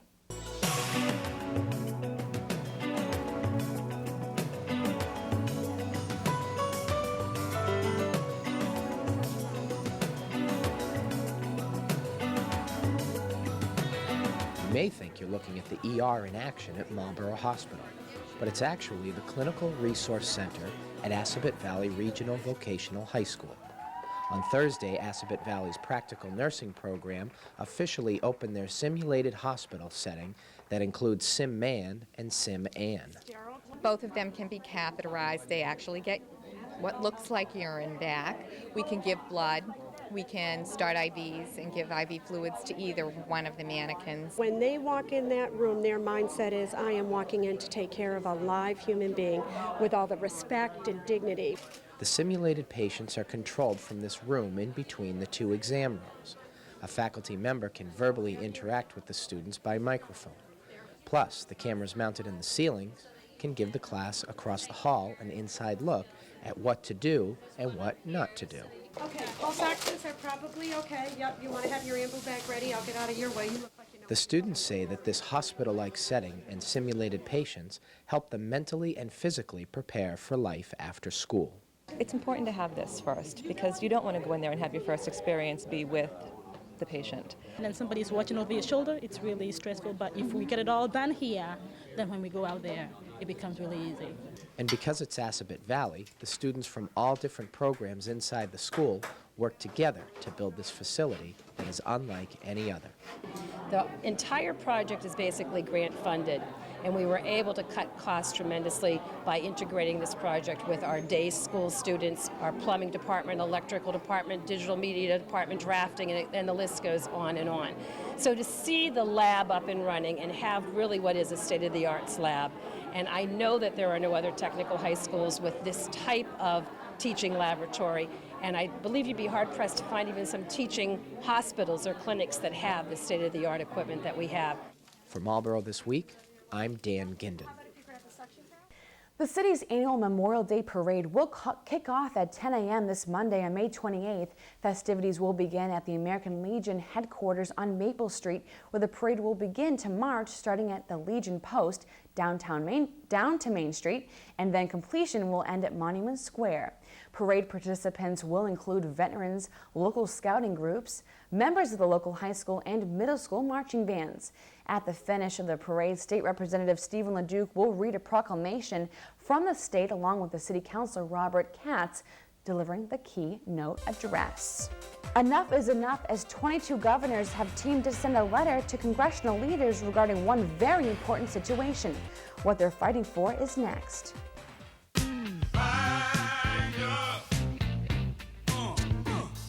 When you change your clocks, it's time to change your battery and your smoke detector. You would turn the battery, pull it out. Again, you would put the battery back in, turn the battery, and push in. It's also important to clean out your smoke detectors. You would want to use a vacuum cleaner with a proper attachment. This is firefighter Asanko saying, be smart, be aware, and be fire safe.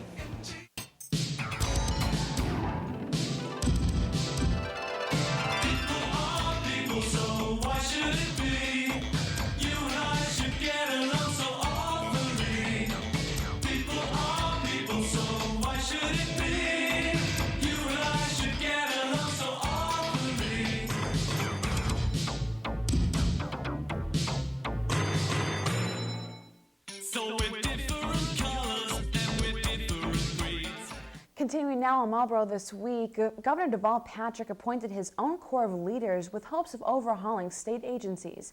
Although Harry Spence, former head of DSS, was under fire for the handling of 2 recent high-profile cases of child abuse, Patrick insisted that his dismissal and that of several commissioners was not due to performance, but rather an attempt for him to make his mark on state government. Well, the website giant MySpace has now agreed to provide all 50 states with any information that is requested on registered sex offenders. The announcement was made on Monday. This agreement will provide the Multi-State Authority General Executive Committee with information on sex offenders that is identified in the past and then deleted from its site. Last week, the company had refused to provide several state attorney generals with requested information. By Monday, several states had followed up with a letter of request with subpoenas, which allowed MySpace to release the requested information without violating federal privacy laws. Well, government forecasters are predicting that individuals residing along the east and Gulf Coast should prepare for a busier than normal hurricane season. Weather experts predict that now that the El Nino has concluded, the potential for more tropical storms are set to threaten these areas. The National Weather Service forecasters predict 13 to 17 tropical storms this year, with about 7 to 10 of them becoming hurricanes. June 1st is the official start of the hurricane season, which ends on November 30th. The Bay State may just be months away from its first ever casino. For the first time, residents in the town of Middleborough, where it could be built, are hearing plenty of opposition. They came by the families gathering to protest in the town, carrying homemade cards and stating firmly they do not want this casino as their neighbor. If a casino is not built, a secondary hotel, a conference center, or specific housing will be considered. For many women, being able to eliminate their monthly period would be a dream come true, but dreams can be squashed at times with thoughts of infertility. The oral contraceptive Librel could be the answer to women everywhere. Well, how it works is the drug completely eliminates a woman's period for as long as they remain taking it, containing no placebos. The drug will prevent your period and pregnancies, and as of Tuesday, the green light has been given by the Drug and Food Administration. Librel is the 4th approved drug, which affects the menstrual cycle. Well, are you a fanatic when it comes to salty foods? Well, you might want to think again before you indulge in a handful of chips, as research now shows that high amounts of salt seem to make ulcer-causing H. pylori bacteria blossom. This comes from a research paper that was presented at a meeting of the American Society for Microbiology. This may explain why people with a high salt diet are more likely to show signs of disease. The H. pylori bacteria is thought to cause more than 80% of ulcers and has been linked to gastritis and certain cancers. Health insurance is a must, and not having it is certainly no day at the beach or at the ballpark. Well, that's the message from the state panel overseeing Massachusetts' landmark healthcare insurance law and the Boston Red Sox. The two powerful groups are teaming up together to initiate a public education campaign. The campaign will include television ads that aim to help Massachusetts residents understand better the law. By July 1st, everyone in the state must be insured or they will face tax penalties. The ads were introduced this past Tuesday at Fenway, where top political leaders, including Governor Deval Patrick, joined a news conference. Officials comment that the news ads will support other public education efforts, including a new website and a hotline. Well, just as we thought, gasoline prices zoomed right on past the $3 mark in Massachusetts, rapidly rising as they jumped 8 cents in this past week alone. This makes a gallon of regular gas hit a record high of $3.18. This has sparked 22 governors, including Governor Deval Patrick, to sign a letter to congressional leaders of both parties aiming to seek an investigation regarding these skyrocketing prices. Gas prices have reached record levels in local markets across the country. The latest price has beaten the previous inflation-adjusted record of $3.15 per gallon, which was in March 1981. Well, the gas price spike has sparked one gas station in Chelsea to sell E85, an environmentally friendly fuel, which will be the first station in Massachusetts to do so. Supporters believe that E85, which is a mix of 85 ethyl alcohol and 15% gasoline, is the key ingredient to America's energy future. The E85 mixture is said to be able to reduce air pollution, help U.S. farmers, and surprisingly enough, wean America off foreign oil. U.S. automakers have been producing E85-friendly cars since 1992, doing so because it earns them special credits toward government fuel-efficient standards. To use E85 gasoline, a normal car would need about $125 worth of special gaskets and other equipment that can stand up to the fuel alcohol content. Just ahead, Gina at the Buddy Dog Animal Shelter in Sudbury wants you to meet a fuzzy new face that could be yours. Doggy details coming up. Plus, get ready to take a power minute as it officially hits Marlborough. It's a segment with some mighty information that you don't want to miss. That's next. Obesity in America is at an epidemic level. During the last 30 years, the rate of childhood obesity has tripled. Childhood obesity involves much more than simply being overweight. So what can we do to help our children? Plan family exercise. Take the kids to the park. We can limit the snack or junk foods kept in our homes. Go for a family walk or bike ride, or simply throw the ball around the backyard. Together, we can make a difference in the health and well-being of our children.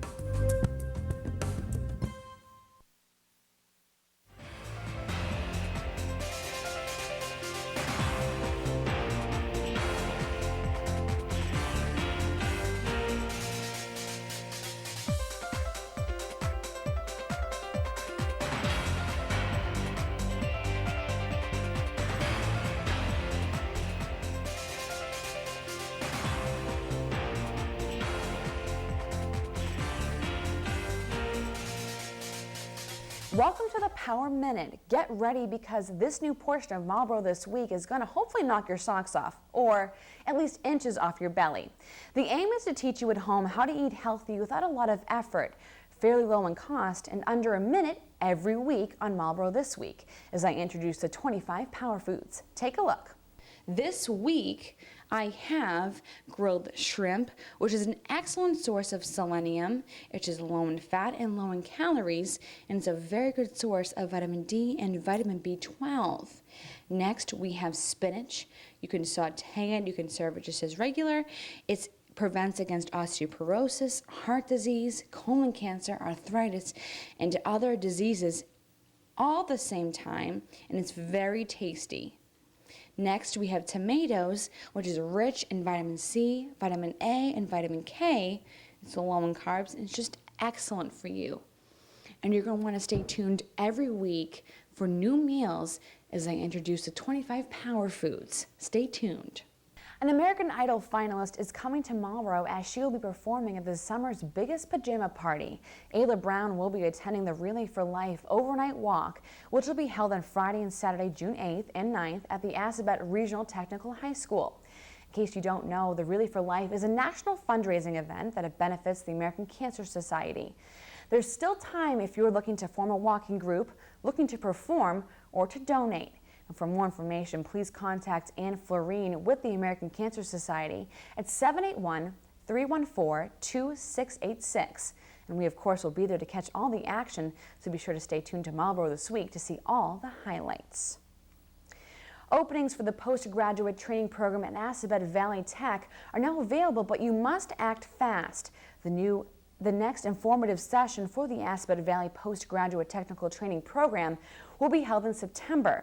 We spoke with Cindy Zomar to learn a bit more about this fantastic program. The postgraduate technical training program at Assabet is probably one of the best deals you can find around here. It's accessible, it's attainable, it's affordable. What a fantastic opportunity for people who need to change a career for whatever reason or just want to try something new. We have a gentleman in our culinary arts program right now who was a Marine for 20 years and has done all different kinds of things and decided he wants to be a chef. Voila, we have the program for him. It's just a great opportunity. I hope people call and find out more about it. All applicants must attend an information session before applying, and applicants are asked to bring a school diploma, medical records, and should be prepared to schedule a personal interview. For more details regarding these sessions, contact Cindy at 508-485-9430, or you can check the Assabet Valley Tech website at www.assabettech.com. Well, who's interested in a round of golf? Well, if you are, the Citizen Scholarship Foundation of Marlborough Dollars for Scholars has now announced the date for its 6th annual youth golf tournament. It will kick off in Southborough at St. Mark's Golf Course on June 28th. The tournament is a non-competitive day of fun for families, school groups, and youth organizations. The event is open to children between the ages of 5 and 18 years old. The festivities will include a continental breakfast, 9 holes of par 3 golf, a gift bag, lunch, golf shirts, and ice cream. Now, for more information, you can contact Maggie Gardiani at 617-664-1174. Well, an informative day is just around the corner for you and your family, as Marlborough Hospital will be hosting a Safe Summer Fun Day. It will take place on Saturday, June 9th from 10 a.m. to 2 p.m. in the front of Marlborough Hospital at 157 Union Street. This year's event will feature fingerprinting, child identification kits, and lots more. Bicycle and skateboard helmets will be fitted and given to children for free while supplies last. A barbecue will be offered and provided by Marlborough's own Rotary Club. All adults are requested of a $10 donation that will be greatly appreciated. Now let's take a moment to go to the Buddy Dog Animal Shelter in Sudbury, where Gina has the Animal of the Week. Hey, Gina. Hi, this is Gina here at the Buddy Dog Humane Society, and today I have Bootsy. She's a big girl. She weighs in at about 16 pounds. She was used to living with a lot of other cats, and so there was a lot of other cat food. And Bootsy was making herself cozy with the food, and so her owner thought that maybe she'd be better off living as a single cat where her diet could be more controlled. But she is good with other cats. She's never lived with children, but she seems like a really sweet girl. She's 6 years old, she's spayed, and she's up to date on all of her vaccinations. If you're interested in Bootsy, you can call us here at the shelter. The number is 978-443-6990. Thank you, Gina. Before we show you your community calendar, we just want to quickly inform you about a couple of things. The City of Marlborough Cemetery Division conducted a cleanup of all city cemeteries in preparation of this holiday weekend. All flowers, decorations, and other ornamentation were removed by the cemetery department. But please note that all flowers and remembrances in light of Memorial Day will be left untouched as of Friday, May 25th. Well, the entertainer T-Bone will soon be bringing prizes, snacks, loads of fun, and more to the residents of Marlborough when he performs on Sunday, June 3rd. Now, I'm not talking about a dancing steak. He's actually a musical Pied Piper. The performance will take place at the New Hope Community Church on 350 Berlin Road at 10:15 a.m. People of all ages are welcome to attend. And if you'd like more information on this event, please don't hesitate to call 508-485-7023. Well, volunteers are wanted. The Marlborough Litter League needs you, as volunteers are needed to help clean up Lakeside Avenue on Wednesday, May 30th from 6 to 8 p.m. The DPW will provide all volunteers with tools, gloves, and bags. Refreshments will be served, and for more information, please call Brian Palmer at 508-863-0231. Well, you don't want to miss any of those activities and anything else that's going on around town. So here's a look at your community calendar.